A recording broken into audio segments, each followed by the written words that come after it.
Eh bien, rebonjour et bienvenue toujours sur l'espace dédié au site mécaniqueuniverselle.net.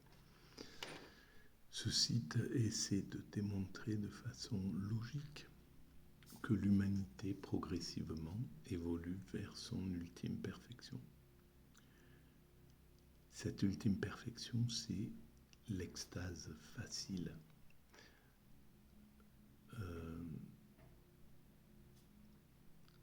Le nirvana, l'éveil, peu importe comment on appelle cet état supérieur de conscience, en fait.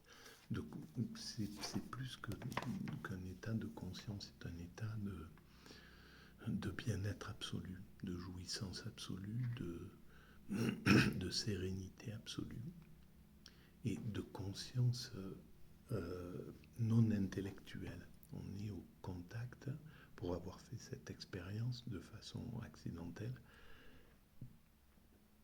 on est au contact de tout. On est en fusion avec l'ensemble de la création. On se sent en pleine harmonie. Il n'y a plus aucune crainte, plus aucune peur, plus aucune angoisse. On est dans le présent absolu. On vit dans un état de présent absolu et indéboulonnable. L'esprit ne peut pas se projeter dans les minutes qui viennent, ou les heures qui viennent, ou les jours qui viennent, ou les mois, les années qui viennent. Donc, on n'a plus aucune référence avec ce qui n'existe pas en réalité, puisque ce que je dois faire dans une heure, je dois m'en aller, j'ai rendez-vous, etc. Tout ça dans l'état d'extase est aboli, on n'y pense pas. Donc on se contente que de vivre l'instant présent. Et donc on ne peut pas avoir une activité normale de vie, puisque dans cette activité normale, on a toujours référence. On doit toujours faire référence au futur et référence au passé. Hier j'ai fait ça, voilà, rendre des comptes, etc. Donc cet état d'extase est un état de non créatif au sens s'il perdure évidemment. Si on est dans un état d'extase permanent, on ne pourrait pas construire l'humanité, et on doit finir de construire l'humanité. C'est notre rôle.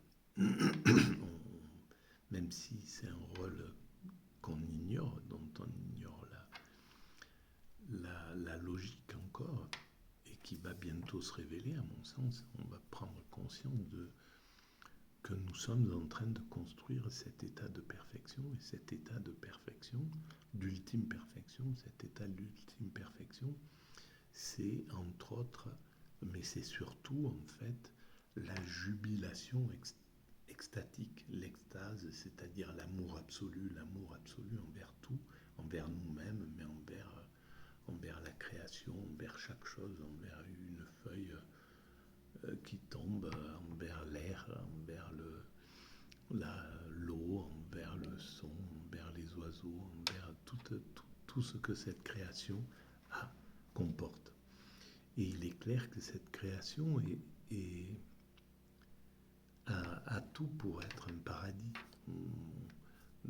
On le pressent dans son existence quand on est dans la nature, quand on circule, on voit bien que cette planète est destinée est apte à être un paradis. Le paradis, c'est pas d'où nous venons, c'est plutôt où nous allons, en somme. Nous construisons ce paradis. Et ce paradis, on le construit pour l'ensemble humain. Il n'y a personne qui sera... on n'atteindra pas la perfection par petits groupes ou par un petit clan qui profiterait qui atteindrait la sagesse, et puis d'autres communautés seraient à l'abandon. Donc c'est bien l'ensemble humain qui doit arriver. Et donc pour que l'ensemble humain arrive dans cet état, il faut qu'il ait dépassé, qu'il soit arrivé à la paix universelle, à la fraternité absolue, et à réduire toutes les autres dépendances. Qu'on ait la ces humains qui vivront qui seront l'humanité aboutie, dans l'humanité aboutie, seront obligés d'avoir comme priorité la conscience de l'humanité. Ils appartiennent à l'humanité avant tout. Et donc, même si peut-être, je ne sais pas, parce que là, je parle d'un temps qui, c'est peut-être dans 5, 6, 7 siècles que nous atteindrons finalement cet état-là, que nous aurons réalisé réellement l'humanité dans son ensemble. Mais donc, il faut bien que ça soit l'ensemble humain complètement. Donc, que les appartenances que nous connaissons encore aujourd'hui, familiales, nationales, communautaires, spirituelles, religieuses, peu importe, toutes ces appartenances, nous appartenons au christianisme, à la France, à l'Espagne, etc., etc. Toutes ces appartenances-là seront dépassées sur l'ensemble de la planète, pour moi. Voilà. Et donc, pour démontrer cette théorie, je m'appuie sur des ouvrages que je trouve dans la bibliothèque. Et donc là, c'est la deuxième vidéo que je fais sur cet ouvrage-là, sur Pythagore, les vers dorés, les vers d'or, qui ont été traduits par Léonard Saint-Michel aux éditions Adia. Donc j'ai commencé à lire et je les découvre en même temps. C'est une pure merveille et à mon avis, c'est la montée justement vers l'extase. Et je pense que Pythagore et ces philosophes qu'on pourrait dire présocratiques, comme Thalès de Milet, les sages, etc., Démocrite, Parménide, Zénon, etc., qui viennent un petit peu avant Socrate, avant Platon. Ces philosophes avaient expérimenté l'extase déjà. Et donc, la base de la philosophie, le fondement de la philosophie c'est fait sur l'extase. Et je pense que Platon a vécu ces expériences-là. Je pense que ces expériences qui étaient sans doute un petit peu dissimulées, qui se pratiquaient dans des sectes un peu isolées, elles ont permis à Pythagore, à ces philosophes, on peut les appeler comme ça, de comprendre des choses inouïes, etc. Et donc, par exemple, dans ces vers, qui sont, à mon sens, une sorte de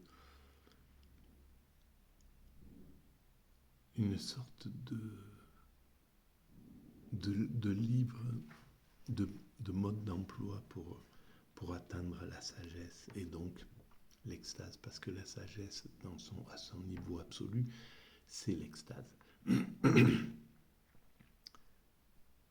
Et donc je continue à lire. Alors, message que mourir. Alors, ensuite exerce la justice, et en acte et en parole. Donc, ça, c'est des sortes de fondements. Si on se comporte, chaque fois qu'on se comporte vraiment bien, et c'est pourquoi les livres sacrés, et même, évidemment, on peut aller chercher de quoi mal se comporter dans tous les livres sacrés, dans la Torah, dans la Bible, dans le Coran, dans la Bhagavad Gita, dans les livres, peut-être même dans le Tao, etc. On peut arriver à trouver de quoi justifier nos pulsions agressives, nos pulsions guerrières, nos pulsions, etc. Mais en réalité, le fond, il est pas là. Il est vraiment... il donne, il dit à l'homme, comporte-toi bien, et c'est la base pour atteindre cet état justement de nirvana. Si tu as une épine dans le pied, c'est-à-dire des mauvais comportements, et on le sait très bien, on a des remords, on vit mal, quand on s'est mal comporté, c'est des choses qui nous traversent, donc ça enlève de la limpidité de notre esprit, ça nous empêche d'être paisible, d'être vraiment dans un état d'éveil total, bien souvent. Voilà. Alors après, on peut le dépasser, évidemment, ça, parce que nous sommes que des humains, donc l'erreur est humaine en somme. Mais c'est un guide pour dire, si tu te comportes bien, si tu te comportes vraiment selon les vraies règles, celles que je parle, celles dont je te parle, par exemple, écrit sans doute ou pense Pythagore, tu peux atteindre cet état dont je te préconise. Je pense que c'est ça. On verra à la fin si c'est vraiment ça. Mais sache que mourir est la destinée de tous. Donc n'oublie pas que tu es mortel. Donc ça veut dire en même temps, réduis ton ego. Si tu sais que tu es mortel, quand tu prends conscience de la brièveté de l'existence et du fait que tu t'en vas avec rien, que les honneurs que tu peux acquérir ici, ils te servent à rien de l'autre côté. Donc tout ça, ça rend vain le goût du pouvoir, le goût de la richesse, le goût du luxe, etc. Ça revient à ça. Quant aux richesses, accepte tantôt de les acquérir et tantôt de les perdre. Donc regarde-les de façon légère. Et tout ce que, de par les divines destinées, les mortels reçoivent de douleur. Si tu en as ta part fatale, supporte-la et ne t'en indigne pas. Donc, en fait, accepte la vie telle qu'elle est, qu'on retrouvera chez Spinoza, mais chez de nombreux philosophes. Il vaut mieux aimer la vie telle qu'elle se déroule plutôt que de la désirer à notre convenance. Aime ce qui t'arrive.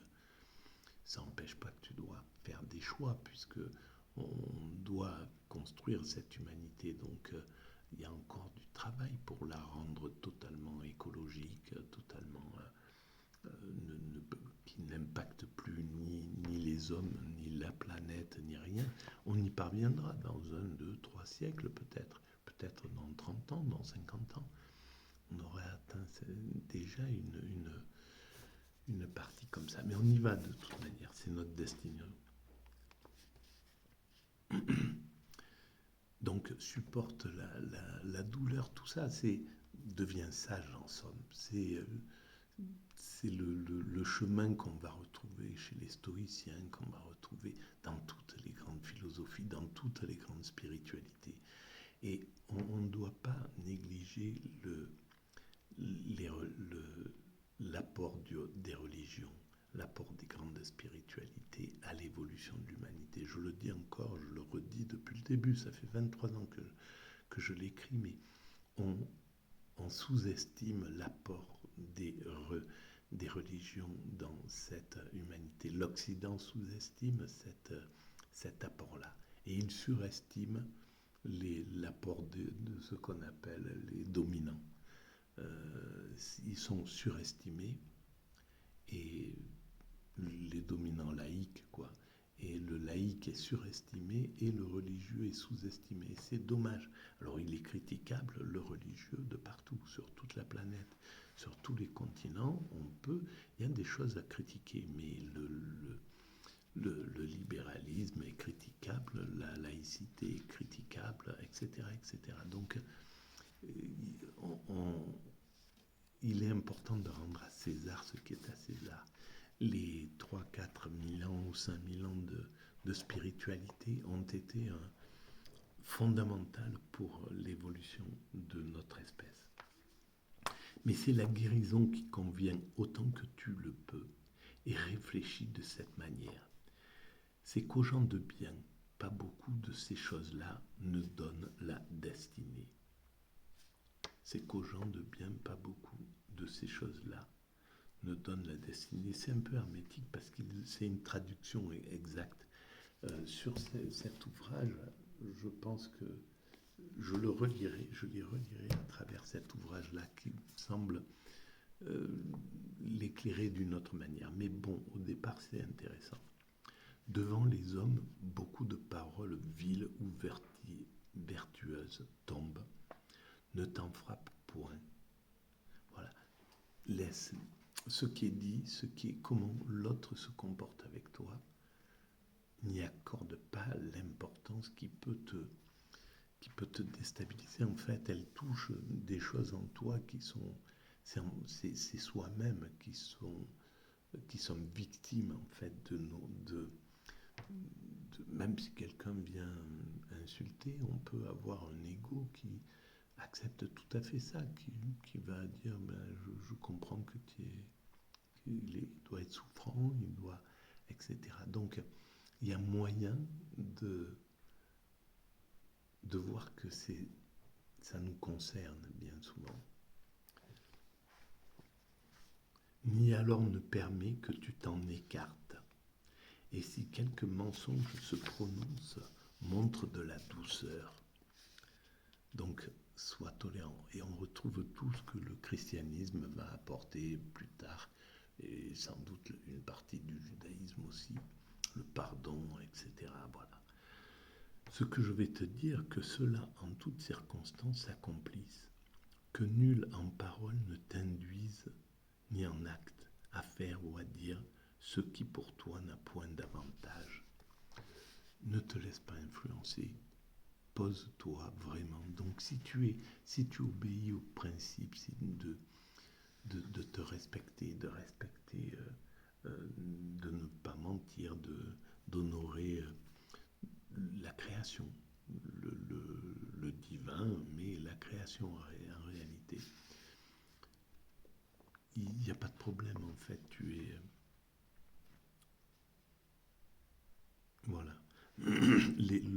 Autrui en fait ne t'impacte pas dans cette réalité-là. Mais c'est pas une question de mépris. Tu méprises pas l'autre. Il a son point de vue, ce qu'il dit, c'est aussi respectable. Même si c'est une agression, ça peut s'expliquer complètement. Tout s'explique. Même si quelqu'un vient avec une agressivité ou avec des mensonges. Voilà, tout ça, ça ne doit pas nous impacter en réalité. C'est en effet d'un homme faible que de faire ou de dire des folies. Mais accomplit ces choses, voilà, c'est par faiblesse qu'il se comporte de cette façon-là. C'est par faiblesse qu'il se comporte. C'est de la faiblesse d'esprit, par exemple, d'être raciste envers une communauté. C'est une méconnaissance, une jalousie, une peur. Enfin, c'est des sentiments qui ne sont pas les sentiments honorables. Et c'est pourquoi un Nietzsche qui était à un degré vraiment haut dans la pensée n'avait pas de vision antisémite, par exemple, par rapport à sa sœur ou à son beau-frère ou aux gens qu'il côtoyait à l'époque. Parce qu'il comprenait, en fait.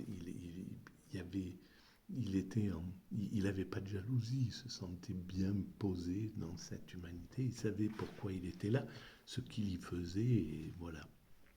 Mais accomplis ces choses qui plus tard, point, ne te chagrineront. Donc, travaille à ce que tu fais, ça n'impacte pas ton futur, ça n'impacte pas la façon dont tu vas te voir quand tu seras dans la vieillesse, dont tu pourrais regretter tes actes, tes paroles, etc. etc. Comporte-toi de façon à ne pas avoir à regretter, à ne pas avoir à rougir de ce que tu as fait. Ne fais rien de ce que tu ignores, mais apprends. Voilà. Et ce que tu ignores ne joue pas un rôle, ne te fais pas passer pour ce que tu n'es pas. Apprends. Apprends les choses, tu les sais pas. Voilà, si tu veux te lancer dans la construction de ta demeure, eh ben, il faut que tu apprennes si tu l'as jamais fait. Voilà. Si tu le fais sans apprendre, sans vouloir apprendre, tu vas commettre des erreurs. Donc apprends, sois humble pour apprendre. Tout ce qu'il te faut, et c'est la plus agréable vie qu'ainsi tu passeras.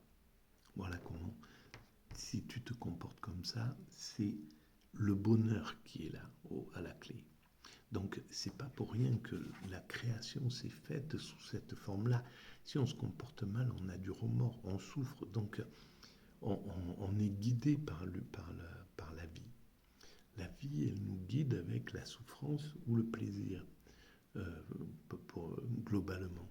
Si tu te comportes mal, eh ben, tu en as de la souffrance. Voilà. Même si au départ, elle te laisse la vie avoir que les plaisirs, les plaisirs de la chair, les plaisirs de l'alcool, de l'ivresse, etc. Mais il y a un moment où elle te renvoie, tu es prévenu dès le début. On te dit, si tu vas dans l'héroïne, tu seras accro. Voilà, et tu auras la difficulté de sortir de ce problème-là. Si tu vas dans l'alcool, tu finiras par être alcoolique et ça sera difficile.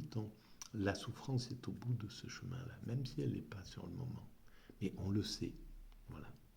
Donc,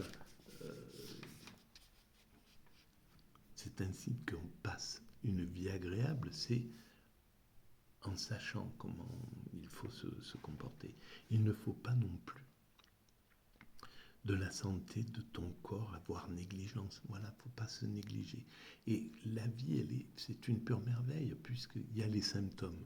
Si tu manges trop, tu es lourd, tu n'es pas bien, tu as fini ton repas, tu n'es pas bien. Puis au bout de quelques années, si tu fais que ces excès-là, tu vas prendre du poids, tu vas souffrir de tes déplacements, etc. Donc, tous ces symptômes sont là. Voilà. Si tu bois trop, tu as un symptôme. Le lendemain, tu as mal à la tête, etc. C'est difficile pour toi. Bref, tout montre que ce que tu fais, si tu restes sédentaire, si tu restes couché, il y a un moment, tes os, ton corps te fait mal de tous les côtés. Parce que tu n'as pas assez bougé, tu n'as pas assez... etc. Donc tout est dit. C'est pas verbalisé, c'est dit comme ça. Mais que dans la boisson, la nourriture et la gymnastique, la mesure. Voilà. Ça veut dire que c'est déjà là, mais c'était à l'époque de Pythagore, mais 1000 ans avant, c'était déjà ça. Ils y pensaient. C'est quelque chose qui date de très longtemps. Et donc, c'est tout le chemin de l'humanité. C'est pas, on va fixer sur Pythagore, on va faire un pont d'honneur à Pythagore, et c'est très bien, c'est génial, mais il est le fruit de milliers d'autres humains qui sont là, et puis des humains ordinaires qui ont dit à leurs enfants, non, voilà, il faut que tu gardes la mesure si tu veux être bien, etc. Donc c'est un travail qui est là, l'ensemble humain travaille pour l'ensemble humain. Nous sommes fraternels et nous ne le savons pas. Nous travaillons tous ensemble à l'évolution de cette humanité, on n'en est pas conscient. Sois gardé, la mesure soit gardée. J'appelle mesure ce qui point ne te chagrinera. Voilà, ce qui ne te fera pas de mal. Et je découvre en même temps, je ne l'avais pas lu, je n'ai jamais lu cet ouvrage. Mais c'est tellement évident. Donc, j'appelle mesure ce qui point ne te chagrinera, ce qui ne te chagrinera pas, ce qui ne te donnera pas une mauvaise conscience ou une mauvaise sensation, etc. C'est ça la mesure. Si on garde cette mesure, on est dans le truc. Habitue-toi à mener genre de vie pure, sans mollesse. Voilà. Et c'est pareil. Voilà, la mollesse, c'est quelque chose qui est préjudiciable pour l'être humain. C'est pas la mollesse mais c'est cette lascivité qui va faire que on va refuser l'effort, on va refuser un minimum d'existence. Mais parfois on peut pas faire autrement. On est en dépression, on se lève pas de son canapé, etc. Donc il y a toujours la tolérance qu'il faut avoir avec ça, mais c'est un guide de l'existence. Voilà. Il y a des moments où on peut l'entendre, on peut entendre le guide, on peut entendre ceux qui viennent et nous disent tu devrais, peut-être que ça serait bien que tu, etc. Et c'est peut-être pas la bonne façon d'ailleurs de parler. Est-ce que tu peux me dire si tu souffres, j'ai le sentiment que tu souffres, etc. Et laisser parler l'autre sur sa souffrance, laisser trouver lui-même sa clé. D'ailleurs, c'est ce qu'a fait Socrate qui vient après. C'est présocratique. Quand Socrate vient, il n'impose pas les choses. Il permet à l'autre de trouver sa voie. Voilà. Ne dépense pas mal à propos comme celui qui ignore la beauté. Ne sois avare non plus. La mesure en toute chose est excellente. Voilà. Tu dois ni dépenser, ni être dans une dépense qui serait sans sens, insensée. Les dépenses, si une dépense sensée peut tout à fait se faire. En Inde, il y a de nombreuses personnes qui, un jour, même s'ils sont très riches, ils abandonnent tout, ils donnent tout, ils distribuent tout, et ils partent sur la route pour chercher à atteindre le nirvana. Voilà. Donc, c'est pas une dépense insensée, là. C'est pas quelque chose à ce niveau-là. C'est un choix de vie. N'accueille point le sommeil sous la douceur de tes yeux, avant d'avoir examiné chacun de tes actes du jour. Donc le soir, fais l'examen de conscience. Et ça, c'est quelque chose, c'est difficile, j'y pense pas tout le temps, même très rarement, en fait. Et je sais que c'est ce qu'il faudrait faire, parce que c'est un moment de sérénité, un moment de concentration, un moment où on s'interroge, etc. Et donc, c'est que des principes qui sont très importants. Je vais arrêter là pour cette vidéo, parce qu'elle est déjà longue. Et je vais vous remercier de cette écoute, et je reprends dans la foulée. Voilà, je vais essayer de la mettre en ligne. N'oubliez pas, si vous pensez que ces vidéos ont un petit intérêt, de mettre des pouces. Ça fait avancer la visibilité. Ou de vous abonner, c'est gratuit, et de mettre des petits messages sur des petits commentaires pour donner votre avis si vous avez envie, et d'en parler autour de vous. Voilà. Merci de votre écoute. À bientôt.